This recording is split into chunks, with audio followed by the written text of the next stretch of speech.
اور آ کے بچوں کو قرآن مجید حفظ کرنے کی، میں نے واقعہ سنا ہے آپ کو؟ اچھا ہاں، کچھ ہوا بات، کچھ لوگوں نے سنا، انہوں نے حفظ کرنے کی بچوں کو ٹاسک دیا. وہ بڑے مطلب اس ماحول میں یہاں حافظ بنانے کے لیے تھوڑی سی محنت زیادہ ہوتی ہے، سختی بھی ہوتی ہے، کوئی رویات مختلف ہوتا ہے. وہ عادی نہیں تھے اس کے، انہوں نے کہا نہیں ہم نہیں کر سکتے. مجھے پرسویٹ کیا کہ نہیں کر لو، انہوں نے کہا مشکل ہے. اس نے کہا یار اتنے لوگ کرتے ہیں، لاکھوں لوگ کرتے ہیں، مشکل نہیں ہے. یہ نہیں ہے تو آپ بھی کر کے دیکھ لیں. ٹھیک ہے نا. اب وہ اس نے کہا کہ ٹھیک ہے میں کر لیتا ہوں. پھر دونوں، وہ بھی اور دو بچے تھے ان کے، تینوں نے پھر کر لیا، حفظ بھی ہو گیا. اب ان کی عادت تھی، جب میں نے ان کو دیکھا ان کی عادت تھی کہ وہ زبان سے کچھ ایسے لگتا تھا کہ پڑھ رہے ہیں. اور ان کی شہرت ان کے وارڈ کی یہ تھی کہ سارے پاکستان میں، کراچی سمیت، جب مایوس ہو جاتے ہیں سرجری کسی بیماری کے لیے اور کوئی ایکسیپٹ کرنے پہ تیار نہیں ہوتا تو ان کے پاس آتے ہیں، ایکسیپٹ بھی کرتے ہیں، اللہ شفا بھی دیتا ہے. اور ان کے وہ ایسوسیٹ پروفیسر تھے، ان کے پروفیسر صاحب وہ ان کو برا سمجھتے تھے، ان کی جیلسی ہوتی ہے نا کسی کی کامیابی کی. تو وہ یہ کہا کرتے تھے اپنے خاص حلقے میں پروفیسر صاحب کہ پتہ نہیں یہ کی ہوتے جادو پڑھتا رہتا ہے، اور وہ قرآن پڑھتا تھا. یہ جو بات ہے نا کہ آپ نے اپنی طرف سے پوری کر دی، یقین بھی ہے، اور پرفارمنس آپ نے اچھی سے اچھی کر دی. اس کے بعد کا جو مرحلہ ہے نا، اس کے بعد کا جو ہمارے بس میں نہیں ہے، وہ پھر وہ کرتا ہے. وہی جو بدر میں پہنچ گئے، ہم مسلمان پہنچ گئے، آپ نے سے 3 گنا زیادہ لوگوں کے پاس سامنے کھڑے ہو گئے، کھڑے بھی ہو گئے. مرنے کی بات ٹھیک ہے، مر جائیں گے، اس کے دین کے لیے، اس کے حکم پہ مر بھی جائیں، یہ وعدہ بھی کر لیا.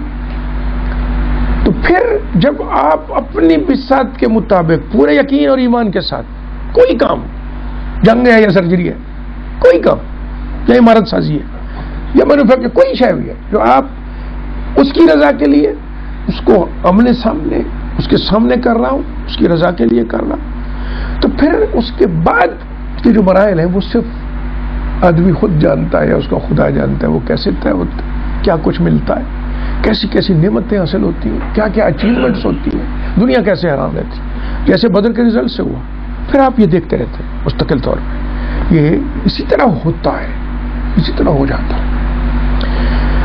تو بندگی میں آپ کی جتنی کمٹمنٹ ہوگی اس کو چوٹی تک پہنچانا آپ کے کام میں، آپ کے بس میں. اس کے بعد جو ملتا ہے اس کا تصور ایک مومن انہی لمحوں میں پھر دوہرا سکتا ہے کہ بھی کیا ملتا ہے، کب سے مل رہا ہوتا ہے، اور اس کی کوئی حد نہیں ہوتی، کوئی انتہا نہیں ہوتی.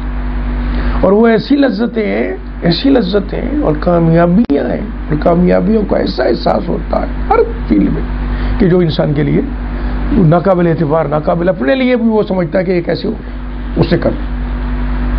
ایک وہ میرے بڑی سیاچین، اب وہاں حادثہ ہوا ہے اتنا بڑا تکلیف دہ، افسوسناک. وہ بیچارے لوگ جو ہیں وہ 3 سیکنڈ میں ایوالانچ جو ہے اوپر آ گیا اور ختم ہو گئی بات. تو میرا بیٹا بھی گیا وہاں، آرمی میں تھا، ڈاکٹر تھا.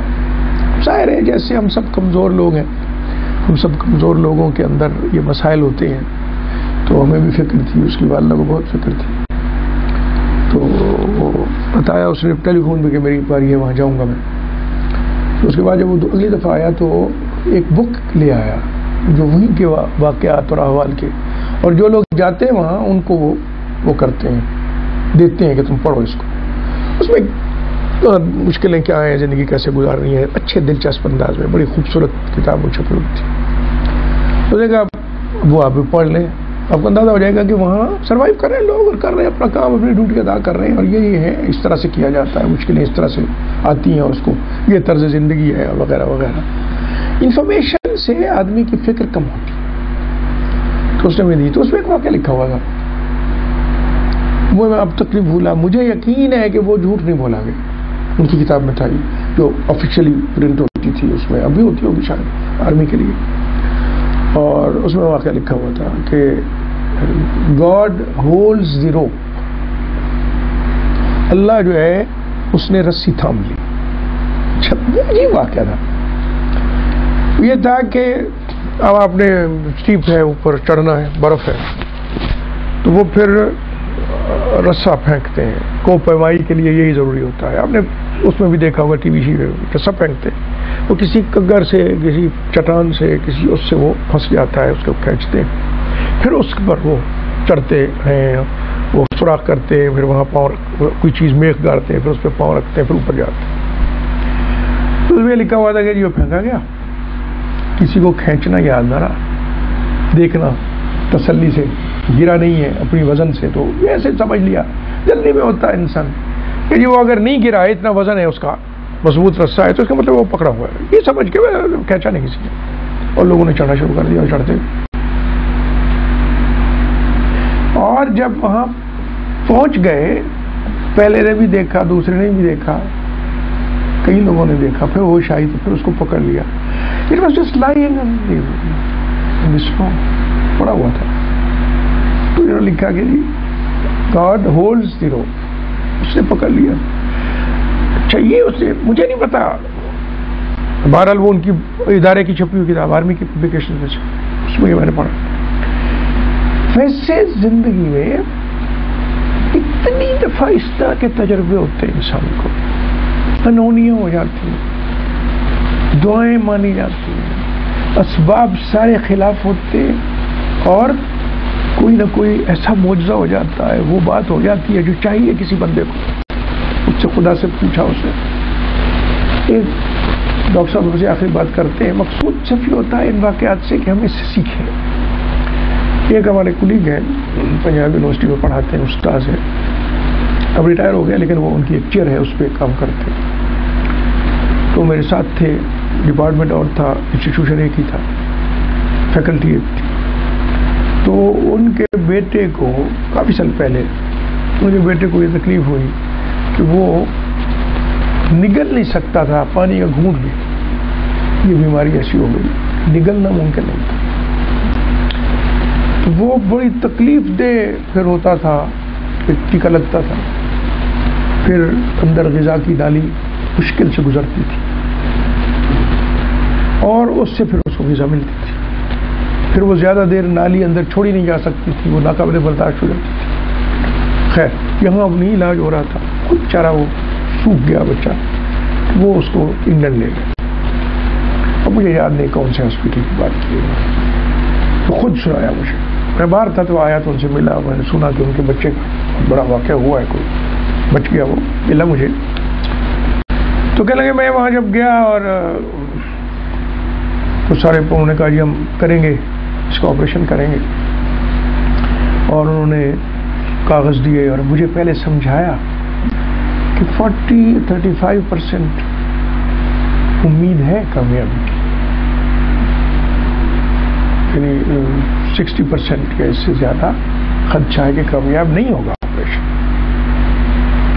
پر یہ تھوڑی سی بات ہے نا جی، یہاں سے ہوتا ہے کوئی پٹھا جو جب آدمی نکلنے کی وہ کرتا ہے، تو یہاں سے وہ ایکشن شروع ہوتا ہے اور نکل لیتا ہے آدمی، تھوک بھی، اور وہی خراب ہو گیا یہیں پر اور نکل نہیں سکتا. دیکھیں انسان کی چھوٹی سے چھوٹی چیز کتنی قیمتی ہے، کیسی بے مثال ہے. مجھے تو پتہ نہیں تھا کہ بھئی اس حصے میں کوئی ایسی شے بھی ہے جس پہ ڈیپینڈ کرتا ہے سارا کچھ. کہنے لگے پھر وہ کاغذ لایا کہ اسے سائن کر دو. تو میں نے پوچھا کہ کیا ہے یہ کاغذ؟ میں نے کہا پڑھ لو. تو وہ لمبے تھے، میں نے کہا نہیں بتا دو. تو انہوں نے کہا یہی ہے کہ بھئی آپ کوشش کریں گے، ہم نے آپ کو بتا دیا اتنے % اس کی امید ہے کامیابی کی. تو آپ ڈاکٹر کوشش کریں گے، اگر نہیں ہوتی کامیاب اینڈ ہی گوز، تو میرا کوئی کلیم نہیں. تو کہنے میں نے دستخط کر دی ہے، اور وہ نرس لے کے جانے لگی نا، تو میں نے اس کو پھر بلا لی. میں نے کہا پلیز میری بات سن. وہ آئی کہ آپ کیا ہے، ہیزیٹنٹ ہو؟ میں نے کہا نہیں. میں نے کہتے ہیں جی وہ لیا، اور اس پہ اردو میں لکھ دیا کہ اللہ تیرے سے پٹ کیا. جب اردو وہ پڑھ نہیں سکتی تھی، اب اس کو ہوا کہ اس نے پوچھا نہیں، اب یہ کانٹیکٹ ہے نا جی، سائن کیا ہے، کل ایسی کوئی بات نہ لکھ دی ہو کہ کل کو وہ بچے کو چھوڑ جائے اور یہ اس میں پہنچا ہوا ہو، کورٹ میں پہنچا ہوا ہو. لیکن اس کا ان کے اینڈ پہ آپ دیکھیں. تو انہوں نے بار بار مجھ سے پوچھا، میں نے کہا میں نے صرف یہ لکھا ہے کہ اللہ تیرے سے پٹ. تو اسے اتنی دفعہ پوچھا کہ اسے تسلی ہو گئی کہ یہ لکھا ہے، لے گئی. آپریشن ہو گیا. آپریشن ہو گیا. مجھے آ کے انہوں نے کہا کہ امید ہے ٹھیک ہو گیا ہے. پیچیدگی شروع ہو گئی اور وہ انفیکشن ہو گئی اور سوج گیا، اندر بلیڈنگ شروع ہو گئی، کہنے لگے انہوں نے دوبارہ اس کو آپریشن تھیٹر 2-3 دن کے بعد بالکل ہی کسی طرح ہاتھ نہیں آ رہی تھی، تو لاسٹ ریزورٹ کے طور پہ چلو شاید، کہنے لگے وہ دوبارہ اس کو لے گئے آپریشن تھیٹر اور مجھے بتایا کہ بھائی تیار رہو، یعنی طور پہ یہ لاسٹ ہم جو کر سکتے ہیں وہ یہی ہے۔ لے گئے اور اپنی طرف سے جو وہ کر سکتے تھے انہوں نے اس کو کھولا، اسے صاف کیا، اس کی انفیکشن کے لیے جو تھا ٹانکے شانکے نہیں لگائے، اندر وہ جو حصہ جو تھا اصل افیکٹڈ اس میں جو کچھ کرنا تھا انہوں نے کیا، کر آ کے مجھے کہنے لگے کہ جی بس اب ہمارے بس پہ یہی تھا، پتہ نہیں ہمیں کیا ہوتا ہے۔ وہ 24 گھنٹے کے بعد اس میں امپروومنٹ شروع ہوتی گئی اور وہ ٹھیک ہو گیا۔ تو جب وہ ٹھیک ہونا شروع ہوا، کافی اس کی حالت بہتر ہو گئی، تو وہ نرس آئی اور اس نے کہا یہ اسی نے کیا ہے جس کا نام تم نے لکھا تھا نا، اسی نے کیا ہے، اسی میڈیکل کا کوئی اس میں نہیں ہے، ہمیں کوئی امید نہیں تھی۔ لیکن ہر ایک کی زندگی میں واقعہ چھوٹے ہوں بڑے ہوں، پھنسے ہوئے ہم دعائیں کر کے پریشان ہو رہے ہیں اور کوئی صورت نظر نہیں آتی اور اسباب سارے خلاف ہیں، اور اچانک وہ اسباب بھی خود ہی کر دیتا ہے، پیدا اچانک کر دیتا ہے۔ یہ ہم سب کو کبھی نہ کبھی، اور یہ اس لیے ہوتا ہے کہ ہم اپنے یقین میں اور بڑھ جائیں، ایمان میں اور اضافہ ہو جائے، اس کے اور قریب تر ہو جائے۔ یہ ہم غافل ہے کہ ان واقعات کو تھوڑی دیر اثر ہوتا ہے، اس کے بعد ہم اس کو بلا دیتے ہیں، لیکن ہوتا اسی لیے یہ وہ دولت ہے کہ جس کو پھر ضائع نہیں ہونا دینا چاہیے۔ وہ یقین جو پہلے ہمارا ہوتا ہے ہماری طرف سے، اور پھر وہ معجزے کر کے اور اس یقین کی دولت کو بڑھاتا ہے ہمارے لیے، اس بڑی ہوئی دولت کا اس کی حفاظت کرنی چاہیے جو اس موقع پہ بڑھتا ہے نا یقین، اور یقین ایسا کامل ہو جاتا ہے کہ واقعی یہ معجزہ جو ہوئی اس کی حفاظت کرنی چاہیے۔ اللہ تبارک و تعالیٰ ہمیں بندگی کا مفہوم اس کو یاد رکھنا چاہیے۔ It is not war against nature جیسے دوسرے کرتے، بہت اسلام بہت بڑا انعام ہے اللہ کا، اور یہ بندگی انسان کی زندگی کو سنوار دیتی ہے۔